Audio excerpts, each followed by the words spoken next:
Hey, let's talk about sleep a little bit. I'm gonna teach you some things you probably didn't need to know, but here we go.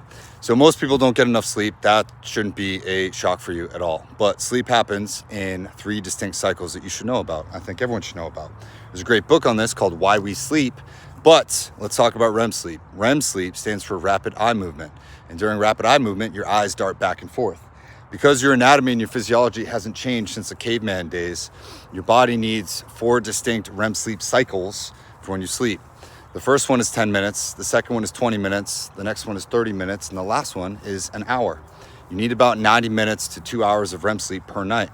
That last hour of REM sleep typically happens between hour 6.5 and 7.5 or hour 7 and 8. When your body goes into REM sleep, think about it as a mailroom in a big company. What happens during REM sleep is your mind will shift and sift through all of the memories from the day.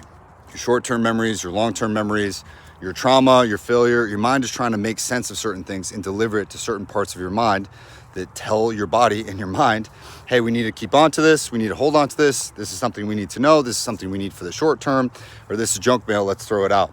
The reason why your body sleeps in REM sleep for 4 different cycles is because your body physically locks. You don't actually have sleep paralysis, but your body is testing to see if your body is safe during REM sleep, which is why that first one is only about 10 minutes. Your body locks also in the other 3, but your body has to do REM sleep. And if you're not sleeping well or not sleeping enough, doesn't matter what you learn through the day, your mind cannot filter that stuff into short and long-term memory. It's super, super important.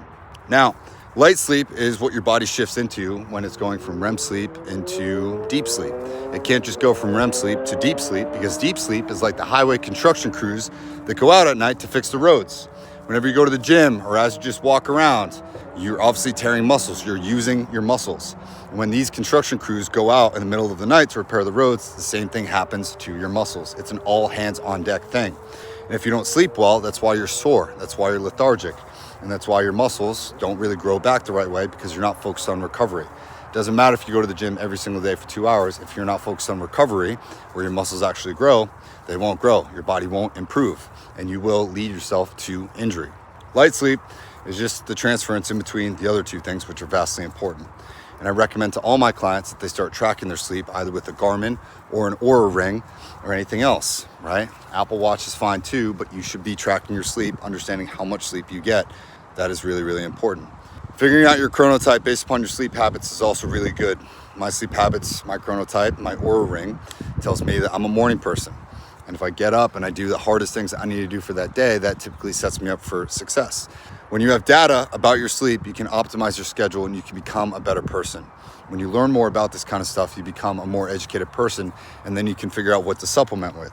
If you're not sleeping well or you wake up in the middle of the night, it's because you have high cortisol. You're either magnesium deficient or you need to lower your cortisol, and you should probably be on ashwagandha, okay? Those 3 a.m. wake-ups when your adrenaline spikes is because you're stressed, obviously, and your body perceives it as a threat. If you ever get woken up from REM sleep, you're usually in a really cranky mood. And if you don't get enough sleep as normal, you probably don't have the emotional resistance or emotional bandwidth to really weather those days' events. You tend to be more irritable, more cranky.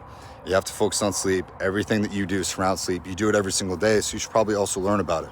Go read the book, Why We Sleep, and you'll see what I'm talking about. It's super, super important. Save this video for later and hit me up if you have questions. I teach all my clients this stuff at some point, and it's vitally important that every human knows about it because you do it every single day. So learn about it. See you in the next one.